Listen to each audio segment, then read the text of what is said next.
Enjoy this Wild Soul Gathering production. I'm Dr. Sandra Marie. Pour yourself a really tall glass of spiritual curiosity and join me for the Happy Hour for the Spiritually Curious podcast. In the spirit of happy hour, cheers to some new insights, peace, revitalization, and perhaps an aha moment that may change your life. Hi, Dr. Sandra Marie here. We are so happy to have each of you join us. Today's guest, Theresa Richardson, a teacher, intuitive Reiki master, and creator of Astarte Reiki, a modern approach to energy healing and spiritual growth. Theresa has spent decades exploring intuition, multidimensional healing, psychic boundaries, and the connection between emotional, spiritual, and energetic well-being. With a background in education and years of experience guiding clients through Reiki, intuitive recordings, Akashic Records work, and metaphysical coaching, Theresa's work focuses on helping people reconnect with themselves, strengthen their intuition, and move through life with a greater clarity and alignment. Today, we're exploring spiritual awakening, energetic sensitivity, healing, intuition, Akashic Records, and what it really means to grow consciously in today's world. Theresa, it is so great to have you here today. Thank you. I'm delighted to be here. It's lovely to be here and to talk with you about what I love. I can always talk about that. So, yay, happy to be here. Yeah, before we get into some of the amazing work you're doing, I would love to hear a little bit about your story. You have described sensing emotions and energies from a very young age. Did you recognize you were experiencing the world differently than many other people when you were young? And what did that journey look like for you? It was pretty tough, actually. I was very sensitive as a child, and we didn't have any education or nobody knew, and I was not encouraged to be sensitive. I think as a culture, we were encouraged not to be sensitive and not to dream dreams and not to explore anything out of the norm. So it was pretty rough, and by the time I was a teenager, I was a pretty rebellious teenager. I was anti everything. I grew up in the '60s, Okay. in the early '70s, and was a hippie girl, but basically what happened was I shut all that down, and then on my 21st birthday, I was living in a little small town in Florida, and here it is, my 21st birthday, I'm alone, I'm broke, I'm miserable. And I decided I'm a scholarly person, I love to read. So I was gonna go buy myself a book for my 21st birthday and go have dinner at the local breakfast place. So I go to the bookstore and I find this book by a lady whose name is Jane Roberts. And Jane Roberts channeled an entity called Seth. And the name of the book was Seth Speaks. And I get my book and I go to sit down and have my dinner, and every word, every page was like, it was so exciting because this is back like 1977, maybe 78. And the first really main and powerful idea in the book was you create your own reality. You're not a victim of whoever or whatever. You can create what you want. You have the ability to change things energetically. We create our reality, and I can talk a little bit more about that in a little bit. But that idea was so powerful. And I'm reading this book, and I'm thinking, "Oh my gosh!" And it's talking about reincarnation and past lives and future lives and probabilities and multidimensional universes. And I am so excited. And I decided I'm going to grow up to be Jane Roberts. And that was that. And then, of course, I was 21 then.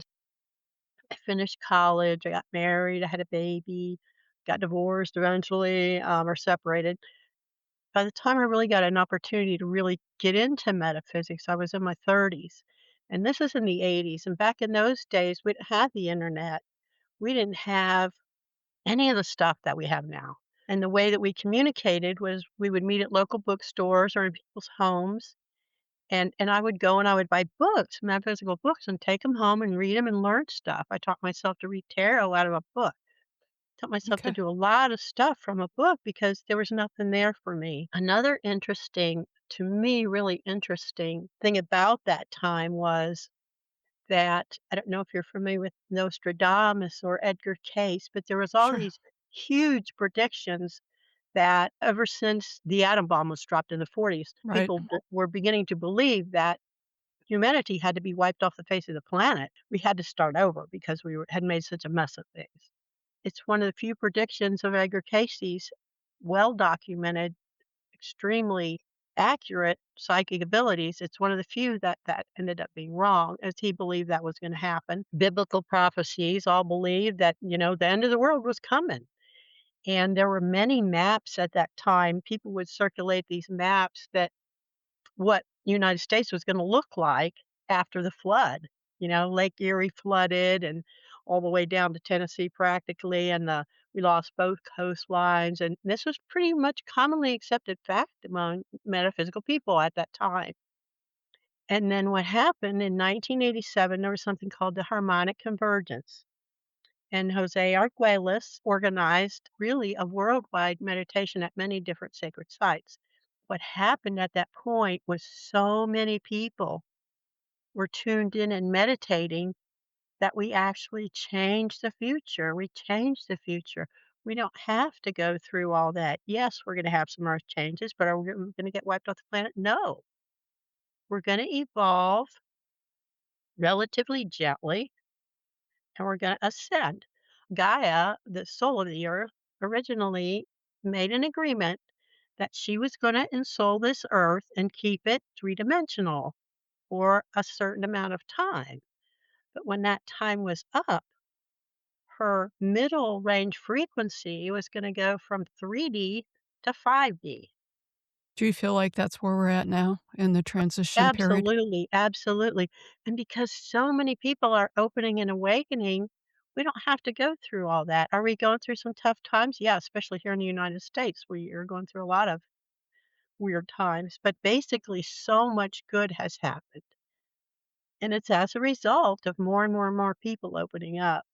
So that's kinda how I got my start, and then I found a teacher, and I studied with her and, had many, many, many wonderful teachers and experiences. Took Reiki in the early '90s and mostly just practiced on friends and family until I decided I wanted to teach in the early 2000s. So the Seth books, it's interesting to me because I've had a number of people on the show who've talked about the Seth books and reading them actually young, some of them in elementary school, but teenage years, early 20s, and how profound they were and how they literally totally changed their life.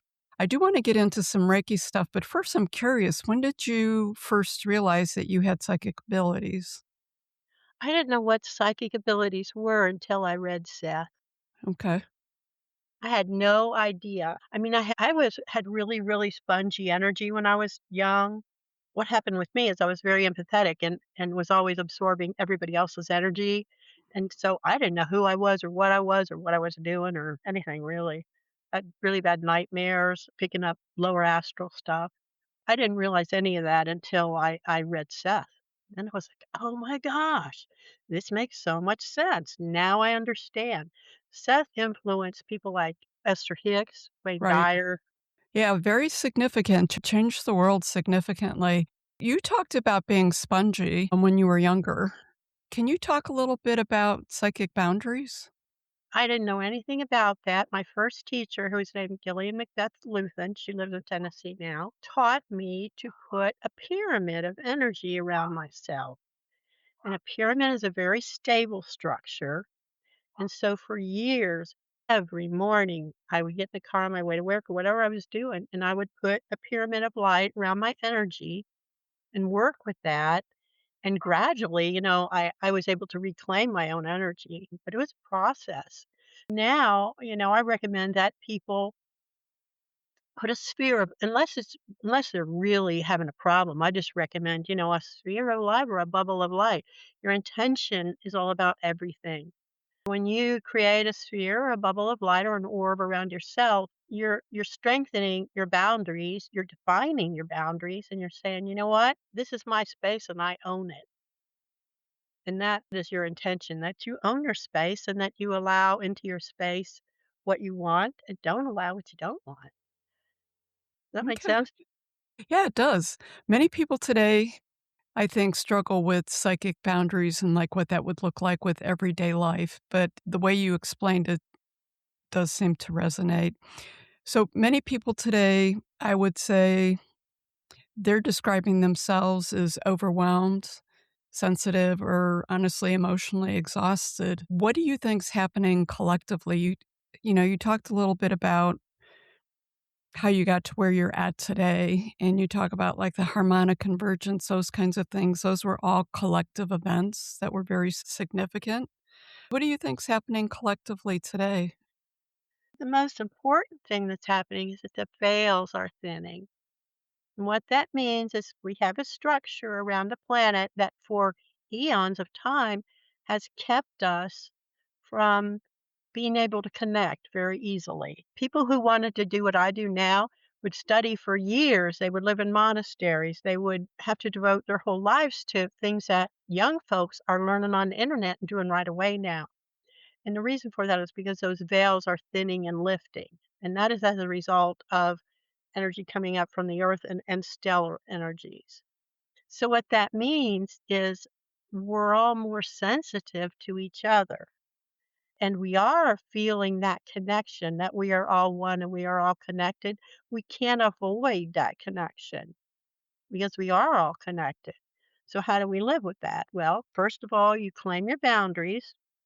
Second of all, the biggest thing is to don't watch the news. If you have to watch a little news or get a little newsletter or whatever, okay. But the traditional news companies and corporations have a vested interest in keeping you afraid. Right. And so Everyone's selling fear. I don't yeah, even have a TV. we don't have cable. We have a TV, but no cable.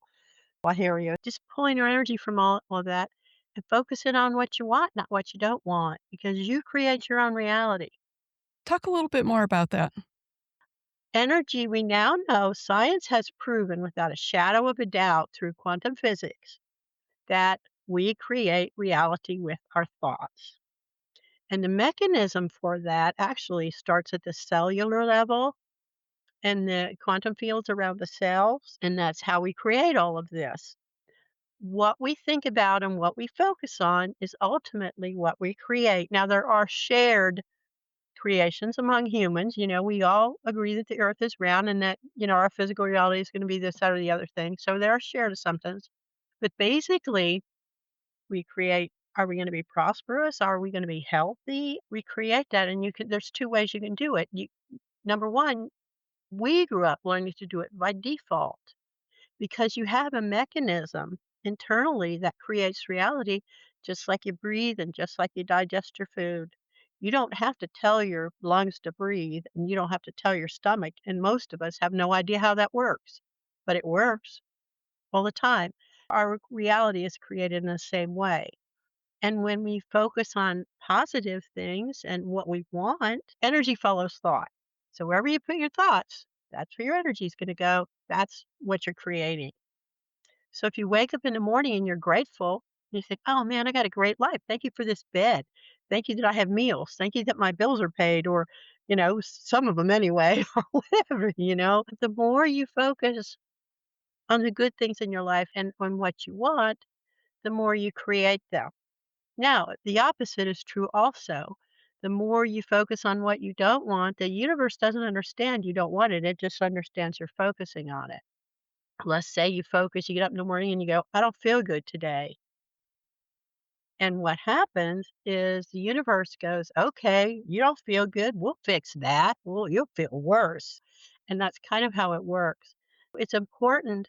It's going to happen anyway. But once you start evolving personally, your ability, your thoughts become stronger and stronger, especially if you meditate and your focus becomes greater. So it's important that you focus on what you want. It's interesting, there's been a lot on manifest people had in storyboards, and you mentioned Abraham Hicks earlier, and it feels like some of the, I'll say, technology or the science that goes with that seems to be shifting like everything else is shifting right now on the planet, and I hear the word flow used a lot more, but I was just listening to someone, and they were stepping away from, instead of believing, having a belief that something can happen, because a belief is something outside of you that we need to go more inward and we need to accept. We need to accept this abundance. We need to accept that my bills are paid, whatever it is that we're looking for, because we may be manifesting it through storyboards and all of these other tools and techniques that are out there,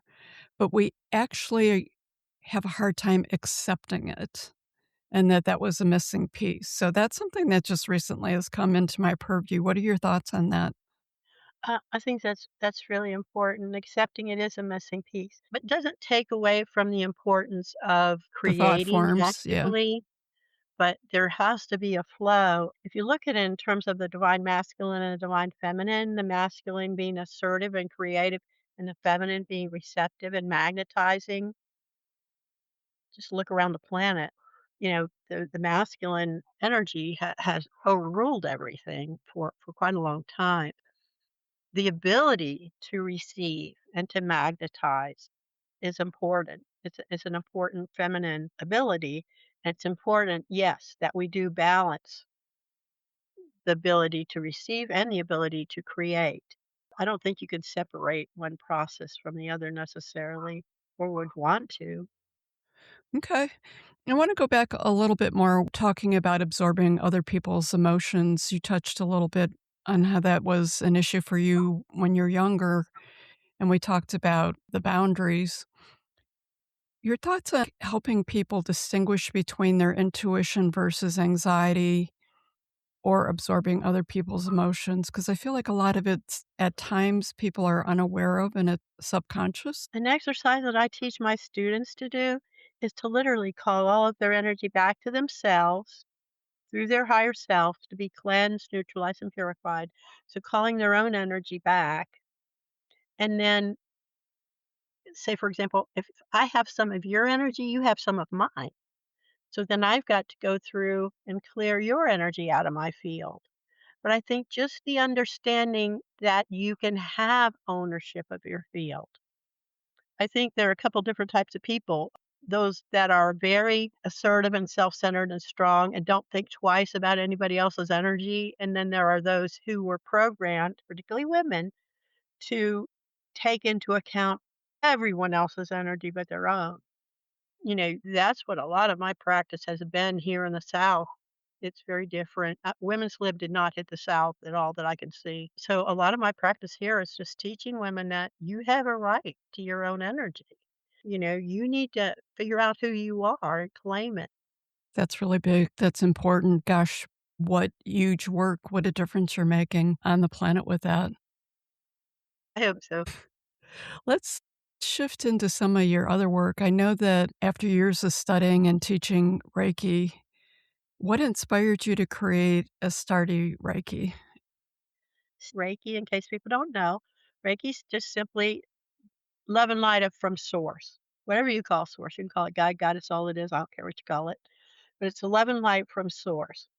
And so there is a tradition that was created by a guy whose name was Mikao Usui back in the 20s and 1920s, called Usui Reiki, that we all learned. And it's taught in a particular way. And there are specific things that you must teach in Usui Reiki to maintain the tradition and the integrity of the tradition. We're not regulated, we regulate ourselves. And most of us are very clear about how we teach it and how we do it. It's taught in 3 levels. Reiki is all about God's love and light, and I learned when I started teaching it that a lot of my students, that was their first experience to metaphysical principles, and that there wasn't time. By the time I finished teaching what I needed to for Usui Reiki, there wasn't really time to spend a lot of time teaching them other things that had to do with, how do you heal? How do you really heal personally, you know? And meanwhile, all the information about ascension was coming in. And I love that information. I started getting it in the 90s, the ascension of the planet, moving from 3D to 5D, right? So we're evolving. We're moving from base 3D to base 5D. So all that information was coming in. And what I wanted to do, because I love that information, I wanted to teach that information in a way that I combine my Reiki training with my understanding of ascension and what is happening to us universally. And so, how do we use Reiki to heal and evolve ourselves? When I was learning all this stuff, I was a single parent with no child support. I didn't have money to pay somebody to help me learn how to heal. I had to learn myself. I've always taught Reiki the level one as self healing. And so the Astarte Reiki takes it a step further where we combine really basic skills of Reiki and self healing with information about ascension. For example, there's a system of understanding dimensional reality created by Barbara Hand Cloud, which is called the nine-dimensional model of reality. I teach that to Astarte level one because when you talk to people about 5D, they don't know what it is. They don't. It doesn't mean anything to them, right? Hmm. So basically, this model, it's a model, it's a scientific model. It's not perfect, it's not correct in all ways, but basically this model talks about the dimensions. 0 is a 0 point, 1 is 1 point, dimension 2 is a line from point to point, dimension 3 has length, width, and depth. And that's our physical dimension, dimension 3, that's our base. But then dimension 4 is the astral plane. And that's of our thoughts and emotions. We can't see our thoughts and emotions, but we know they're there. They exist for sure. So the astral plane is a huge plane that contains thoughts and emotions. Dimension number 5 is the first dimension that holds a steady beat of unconditional love. And so when we access dimension 5, we are able to access that steady beat of unconditional love. And that is where humanity is evolving to. We're evolving to that place where that's the middle ground of our being instead of 3D. 3D is polarized, good, Right. bad, dark, light, either or. 5D is trinitized and dualized. Trinitized, a triangle, mother, father, God, child, um, both and. In 3D, we have polarity. It must be either or. In 5D, we have duality, both and. Does that make sense to you? Say that again. In 5D, we have duality or no duality? We have duality, but duality means both and. Okay. We can, instead of saying either or, we're saying both and. I I can got be it. this way, I you was can be thinking that of way. duality in the terms of polarity. Yeah, I was I like, get it. no, I thought 5D was getting away from all of that. That makes sense. It is getting away from all that. And the interesting thing is, us metaphysical people, we like to talk about all the metaphysical concepts of 5D. Yay, it's wonderful. And we meditate and do all this stuff, and that's good. But you don't have to be spiritual to live in 5D. All you have to do is open your heart Right. It's and heart-centered understand that we're living. all one. Yes. It's the wholeness and the oneness and that concept, which it's interesting. Some people are very resistant to that or unsure of it. And I've noticed more and more people are embracing the oneness and the wholeness. In your experience, what are some of the biggest misconceptions you've seen people have about energy healing and spiritual development? I think that's a big one that you just brought up, that you don't have to be in the metaphysical spiritual world to be able to transition into 5D. Another really, really big one that people aren't going to like, many people, until they figure it out, is that our body knows how to heal itself. Our body knows how to heal itself. It Absolutely. knows how to breathe. It knows how to heal a cut. It knows how to do all this stuff. Nobody outside of you can fix you. People come to me, they want me to fix them. I don't want any part of fixing them. I want to support them in fixing themselves. Right. And I think that's one of the biggest misconceptions is the generation before us, doctors walked on water and they could fix the body just like you fix an automobile. And of course, it's not that simple. It comes from within. The younger generation is so powerful because they've been watching all this stuff on cartoons since they were little kids. And Mhm. what I see when I interact with the young ones in their 20s and 30s and even 40s are they are so far ahead of where I was when I was that age. It's unbelievable. and they're getting ready to start going into politics and a whole bunch of other things that we're really, I think, gonna see some really big changes. Yeah, I'm gonna agree with you there, and I think that those changes are going to come pretty rapidly. Unlike the sort of slower ease of transition that we've been in, I feel like that speed of the transition is gonna pick up significantly. I think so. I think so. You've talked about planetary evolution, you talk about your personal and planetary evolution. How would you explain that in a more grounded way for someone newer to all of these concepts and ideas? I think people have a lot more curiosity these days. They just aren't exactly sure what they're hearing. For me, the easiest way I know to explain it is that 3D is a middle ground, and we're moving from 3D to 5D. Moving from our middle ground used to be we created from our base chakras and from survival. D, we're creating from our hearts. We're creating for the highest good of all that is, and accepting that and enjoying that and understanding that resources are unlimited and love is unlimited and everything that we want or need is unlimited once we learn how to create it. And so we create it by working together and supporting each other. There's no such thing, the old beliefs, the 3D belief is that there's a finite amount of resources and if I have mine, I'm going to take yours kind of a deal, right? 5D is not about that. It's about everybody finding their way and flowing. You mentioned the word flowing earlier, flowing into what is their highest good because there is a plan. Our souls all have a plan for all of us. We all came in to make a particular contribution, to be a piece of that puzzle. And once we understand what our piece of that puzzle is and just flow into it, the universe supports us 100%. We stop pushing, we stop struggling, and we allow ourselves to be gently guided into a happy life, you know? Yeah, and I think one of the other areas that's getting a lot more conversation that's needed is in the spiritual space. There's the talk of connecting with the astral planes, the off planet energies, and its ascension and ascending with, I think, the belief a lot of times you're leaving the body. And of more recent, you're hearing a lot more conversation on the importance of embodying all of this.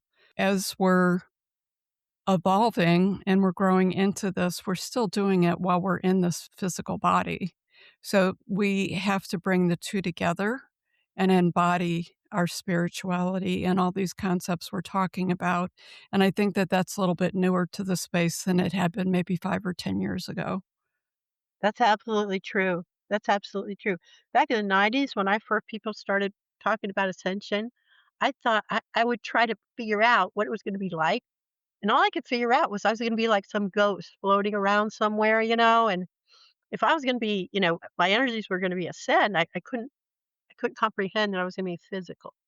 And over the years, I've learned, yes, you are 100% right. It's about embodying. And it's not about going out there. It's about embodying the idea that we can open our hearts, that we are connected. When you're talking about using your psychic abilities, we're all connected. One of the things I've really noticed lately is it's happening with so many people. They're just opening up. You know who's going to be on the phone before they call. You know what someone's going to say before they say it. You know that I did a Reiki share the other night and on Zoom, and there was 4 people, 5 of us. And by computer, you break people into 2 groups. And before I even did that, they each knew who they were going to be put with, even though nobody told them. And we had visualized sitting around a table, and they had both visualized themselves sitting next to the people that they were going to work with because they were so connected. So it's not that people have this idea that using your psychic abilities is like some big lightning strike, like they have in the Mhm. movies and these huge visions and everything, but it's really not like that. It's really natural. It's really normal. And that is what it's becoming is natural and normal. Well, just saying that, I think that people have been experiencing a lot of these things all along. and Exactly. they just never acknowledged it as such. You know how many Exactly. times I was thinking of you, I knew you were gonna call, like, for decades, we've heard people talk about these things, but we've never really connected it in any kind of a meaningful way. It was like, that was interesting, and now we're seeing more of the connections. You've been in this spiritual metaphysical space for a really long time. I'm sort of Yes. curious, what have you learned about healing that surprised you the most over the years? What have I learned that surprised me the most? Well, I think when I first started and I knew that we created our reality with our thoughts, I thought it was gonna be easy for to figure out how to do that. It sounds simple, but it's not. Yeah, and it's not, it's very complex, you Yes, it know? is. And healing is very complex. There are some things that we've created. One of my teachers, her name is Mary Margaret Denholm. You think of somebody with high spiritual energies being really helpful. She's out of Cincinnati, by the way. Anyway, she had been studying metaphysics, and what happened was she had to go in the hospital for something. I don't remember what it was. And he gave her a shot of something she was allergic to, and she went Oh, almost completely blind and very, very ill. And wow. she never regained her health completely, but she became a huge and powerful healer for other people. And I thought it was very interesting that she kept those physical disabilities. She couldn't drive, she was too blind. I'd have people drive her. And yet she was able to teach this huge healing work that helps so many people. So healing, I think, is really complex. And I think that people think there's an idea. Somebody asked me the other day, have you had experiences of just fixing people with acute chronic illnesses? And I was like, no, you know, it's not that like that. It's a process. And But not that it couldn't happen, because it can happen. yes, it can happen and it does happen. But Yes, that is it's almost miraculous that comes from inside the first of all, person has to be ready right. and want it. Also, with physical illness, there's a lot of secondary rewards. So it's a lot more complex than I thought it was when I started this. Okay, that's interesting. I love that you're working with a lot of people that are younger in their 20s, 30s, 40s, as well as people in our age groups. In your work, are you noticing patterns that you see repeatedly in people who are trying to reconnect with themselves? Is there a little bit of a shift with that? Well, the first thing that comes to mind is this is something I don't know if this is an answer to your question or not, but one of the things I notice with the younger people is that there's so much information online that they are taking it in and taking it in and going to the next thing and taking more information and taking, but they're not practicing. They're not That was integrating. gonna be my next question. You could take it all in, but is that really getting you anywhere?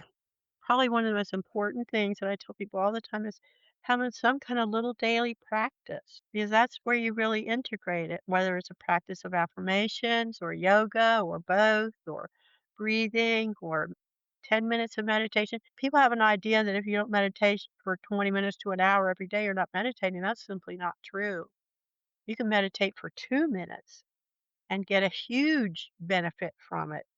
The important thing is that you do it every day and you have a practice. Now, for someone like me, it's easy because I live with my husband and my animals, so I have time. For, say, for example, parents, with kids and all that, it's tough for them to find the time. But to find some time, either early in the morning before everybody gets up or before you go to bed at night, just finding that 10 to 20 minutes for yourself and claiming. People don't believe they deserve that 10 to 20 minutes for themselves still to this day. Claiming that time and understanding how important it is just radically changes your life. So online is great. I have some really great online teachers that I love working with, but it doesn't replace a daily practice. The other thing it doesn't replace is spiritual community and Mm, having in-person connection with folks that are like-minded folks. If you live like I live over an hour outside of Knoxville in a very small town where there's not a lot of like-minded folks. So I have to drive into Knoxville, to do things in person and be with my community. but I found that it's so helpful to have real physical, hands-on spiritual community. Even if you just have 1 or 2 friends, that you get together for lunch or whatever. Having like-minded spiritual folks that you can bang ideas around with and talk about what's going on with you and ask questions and give each other input. I don't believe there's a substitute for that, really. No, I'm on board with that 100%. You need to have someone that you can dialogue with, someone that you know is not going to judge you when you have different experiences and you're like, "What the heck was that all about?" And process it and work your way through it, as well as be there with other people. It stimulates a lot of other curiosity, and that's really important, and I honestly don't really hear many people talk about that. I think it's got tons of value that you brought that up for sure. It's really important. I noticed it because I maintained an office in Knoxville for years, and I decided I didn't want to drive that far anymore, so I let my office go. And what I found was I wasn't driving in to see my friends as much and how Oh, isolated I felt. And mhm. if I feel isolated, I can guarantee you that other people do. That was a real illuminating thing for me. We had a Reiki, we called it a Reiki roundtable. It's just a bunch of Reiki people getting together and talking. The gals that came had so much fun Yeah, because they hadn't been doing that. They took their Reiki classes and then they were on their own and they did their practice, but they were so happy to be together and talk to each other. So it's just another reminder for me that that's really important. definitely. I do have a few people in my life that I stay connected with, but once I left the city where I did have a true group of friends and honestly, my Reiki soul sisters and stuff, and the more I became rural and definitely not around like-minded people, it does create a unique shift of isolation. I think in and of itself can be extremely isolating on a good day. But then when you're not around any kind of like-minded people or people that you can bounce ideas off of or share things with, that elevates that a little bit more, that isolation. But to shift topics a little bit, and this is a topic that I'm really interested in and I don't necessarily understand real well. You work with the Akashic Records. For people who are completely new to the idea, how do you personally describe the Akashic Records? The understanding is there a field? There's lots of energy fields around the planet and within and through. And the Akashic records are a ninth through 11th dimensional field that records everything that happens. And I probably understand them better in a practical sense because I taught myself to do it. I got a whole bunch of books and read the different books and said, how am I going to Okay. do this? And what's the best way to do it? Because I wanted to work on some stuff. And what I found was it really helps you to understand relationships. For example, I have a daughter-in-law that's very difficult for me to get along with. And I did a Akashic Records reading for myself. And I got the history of our relationship was started 10,000 years ago, but once I understood that history, it helped me to understand our relationship now. And, to me, that's the biggest value of the Akashic Records readings. It also helps you to understand who you are and the gifts that you have. For example, let's say you do an Akashic Records or I do an Akashic Records for you, let's say, or an Akashic Records reading. And we find that you have a life in the 16th century as an herbalist, an herb witch, a hedge witch, and you created potions and medicines and all this kind of thing for people, okay? And that was a beautiful gift and you loved it and it was wonderful. It's a beautiful divine feminine gift to be able to do that. But eventually you were persecuted because of that by the church. And so in this lifetime, you came in with, let's say, a gift for herbs, which you may or may not use, but might want to explore because it would be fun and easy for you. It's part of your soul's history. And also, you came in with a fear that you were going to be persecuted for expressing who you really are. And that is a big one for many, many metaphysical people now, that fear of expressing who they are. They still it's a tough one to get over. What is everybody gonna think of me? Are they gonna hurt me? And it's so subconscious that you don't really process it all the way through. But what we process it by not talking about who we are and what we do and all that kind of stuff. Make sense? Oh, I agree with that 100% that there are a lot of people who have a lot of interests in things. That's actually how this podcast came into being. Is there's so many people who have curiosities about things like the Akashic Record, the tarot, those kinds of things, but they're not going to bring it up. They're not going to ask because of a multitude of fears, judgment of other people, but judgment of themselves also. And then a fear of the magic that goes with it. Yeah, that makes total sense to me. When people come in for a reading, do they usually have a specific question or they just ask, like, I want a Akashic record reading? I'm just curious. Most of us just ask for an Akashic record reading, and it's on my website, but I haven't done that many people. They don't seem to wanna do that. They seem to want tarot readings. I That's also interesting teach to a me. lot. Well, because you hear people, or I anyways, and maybe it's because I've had a lot of curiosity about it and don't exactly understand it. The Akashic records are out there in conversation, in the books, out in the media a lot, but you just seem to hear the term a lot. You don't really get into the meaning of what the Akashic records are more than they're the history of everything that's happened in all your lives. And then it seems like people move on. But for you, when you're doing an Akashic records reading, do you experience the records like visually, emotionally? Is it intuitively, or is it different for each reading you do? There's a couple different ways to do it. There's a process that was identified by Maureen Saint Germain that has specific prayers that you do, Okay. and it's kinda like, you know how the Lord's Prayer has a certain frequency, and it will take you to a certain place because it's been prayed 30 billion gazillion times by 100 billion people over time. So there's a pathway. There's an energetic pathway. Same thing with the prayers for the Akashic records. But before I learned to do it that way, I just learned to go up and go into a library.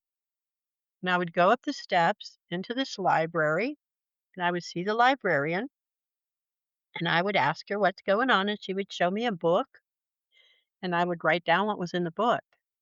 It was very visual, but I'm very visual. Everybody isn't. Some people are Okay. more auditory or more, kinesthetic.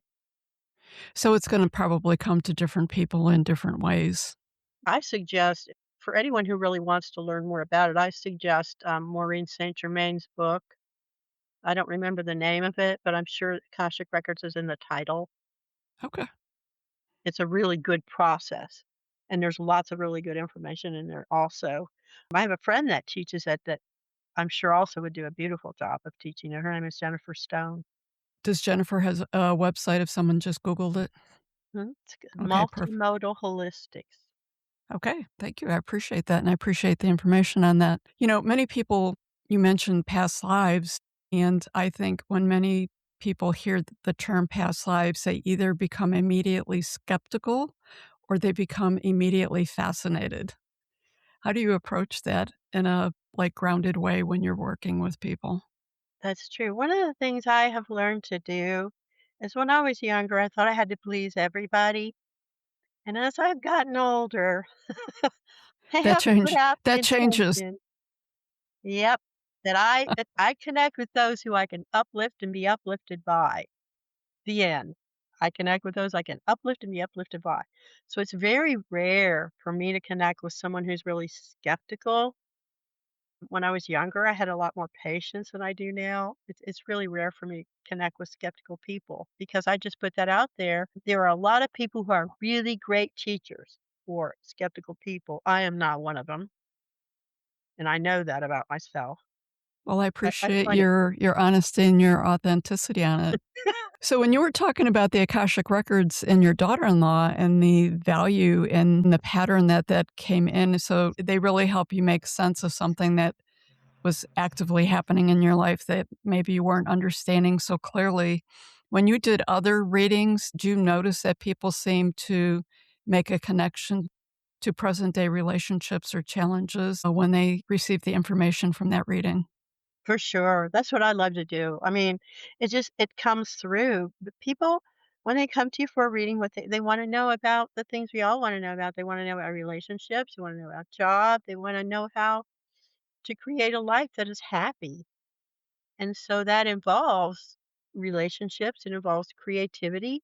It involves having a path that makes you happy, where you feel like you fit in and you get up in the morning and, how many years have so many of us gotten up in the morning and you go, oh God, I don't want to go to work today. I know I did when I was younger. And so finding out who you are and how to align with who you are for me is the goal. First thing I do when I do a reading, almost always with a new person, is identify the angels that are around them and why they chose those angels and what part of their general spiritual path is. What do they come in this lifetime to do? I would guess that that's a big question or theme that comes up a lot when you're working with people. Mhm.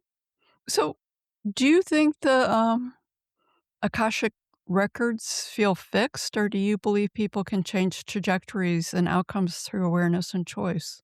Oh, for sure. They change. We live in a multidimensional reality, and there are infinite probabilities. When you change, according to Seth, when you change the future, literally, physiologically change the past. So if you heal something in the future, literally change the experience, the simultaneous experience of the past. I don't know how to explain that in layman's terms. I know it's true. I've heard that spoken a lot of times, and it does make sense when you start thinking about cause and effect, that there would be a relationship between all of the different events and that there would be a change with that.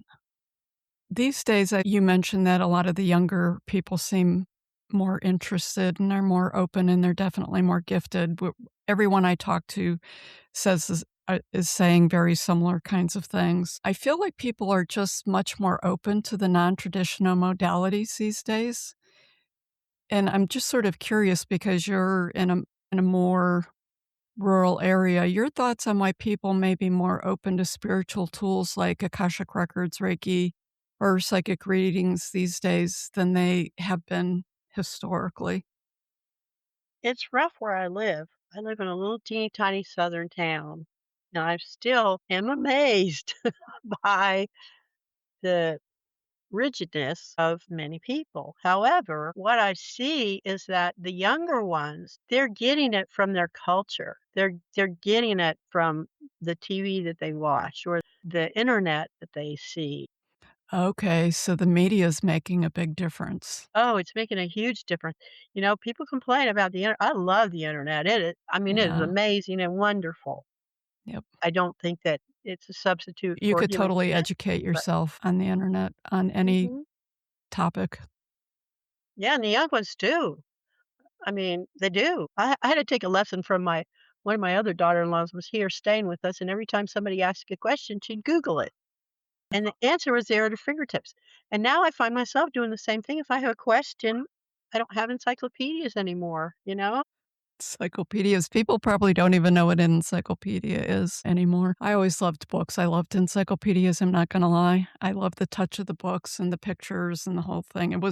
It's a whole different experience than going online looking for information, but I do use the internet a lot. I do a lot of research and investigations and education, and it really is amazing what's at your fingertip. So, Teresa, how do you help clients stay empowered instead of giving their authority away to the reading or the intuitive guidance? So, a lot of people come, as you said, looking for that answer, but the answer is within. How do you help them stay Well, empowered?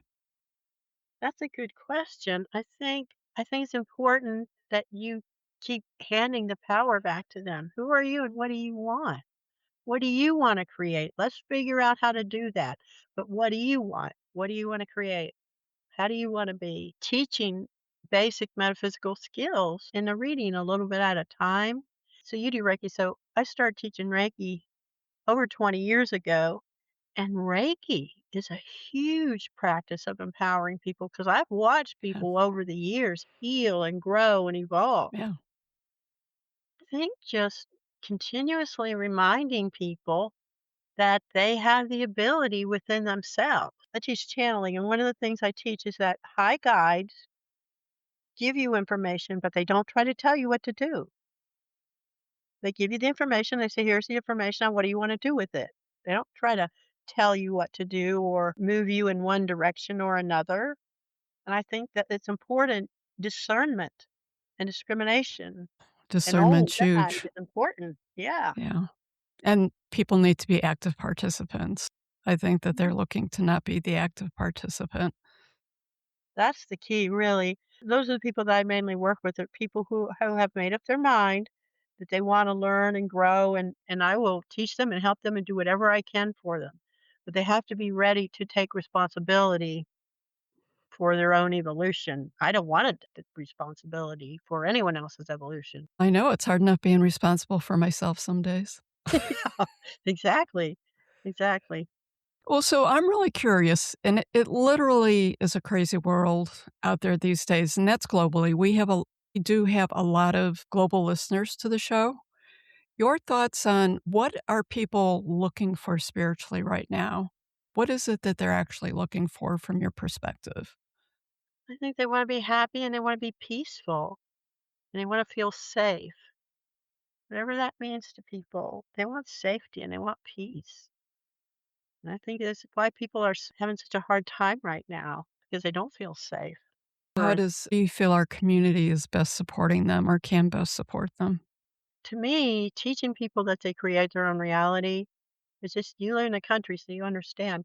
My life, I get up every morning and I'm happy as a clam. I have Yeah. created a bubble in my life that is lovely, full of lovely people, good experiences, happiness. Not that it's perfect because it's not, but I think we can teach people that they can do the same thing. And so as one of us learns, and yet, people like you and I, we're creating huge energetic pathways for others to follow and get on. And it's easier for them because we created those pathways. We kicked those doors down. So just teaching them that they can do it, that they can make things better. And also to focus on the positive. Don't give your power away. Focus your attention on what you can control. I think that's a big one. I try to explain to people right now we need to do it at the grassroots level because we can control that. We can get involved in our local communities. Do we have any control over what they do in Washington? No, we really don't. They're going to do what they're going to do. But we do have control and we can participate in what's going on in our local communities. For example, we had someone coming into our local community and they wanted to build a huge dump and bring in toxic, garbage by rail and truck and dump it in this dump in our community, which would have ruined our water supply and done all this stuff, and the local politicians, the local county politicians tried to sneak it in and undo it. And what happened was locally here in our little community, all these people organized, and so far, they have been able to legally prevent that from happening, which is a huge success for us. So that's the kind of stuff we do have control. I'm on my local library board and I do what I can to help. I have control over that. I can participate in that. And I think that's where the changes are going to come from. They're going to come from the grassroots because basically what's going on in Washington is, we can't control that, but people really let it upset them. Yeah. And that's what they want. Well, that's that energetic shift and the emotions and the fear, which actually distracts from moving into this 5D energetic world. Exactly. Exactly. That's great. Those were really good examples of how people can make a difference. I think we're going to start seeing a lot more, even in bigger urban areas. I do think that there's going to be a trend into smaller communities that support each other, even within the larger communities. And that's how it's going to work. Right now, what's happening energetically is those organizations and structures that support love and support community and support helping each other, those are being energetically fed by the earth and the sky. Those organizations and structures that are out of balance and want power over instead of power with, those are not supported energetically anymore. They have to die out, and they will. And those folks that want to participate in that are not allowed to incarnate here anymore. The ones that are incarnating now are all about love and light and creativity. So it has to shift. It has to. You just say love and light and creativity, and I can just feel the energy literally shoot through my chest. And Mhm. it's a beautiful thing. Teresa, for listeners interested in working with you, what might that look like and how would they connect? Well, I have a website. It's Theresa Richardson 5D, Teresa with an H, TheresaRichardson5D.com. I'll warn you now, it's a work in progress. It's great on a laptop. It's not so good mobile, but you can get on there and contact me and get on my email list. I do a lot of Zoom readings, and I do various Zoom classes. I don't have any Zoom classes going on right now, but I teach Astarte on Zoom. I teach individual Reiki classes on Zoom. I do a lot of stuff long distance these days, and I'm happy to talk to you and work with you and see what it is you're needing and how I can help.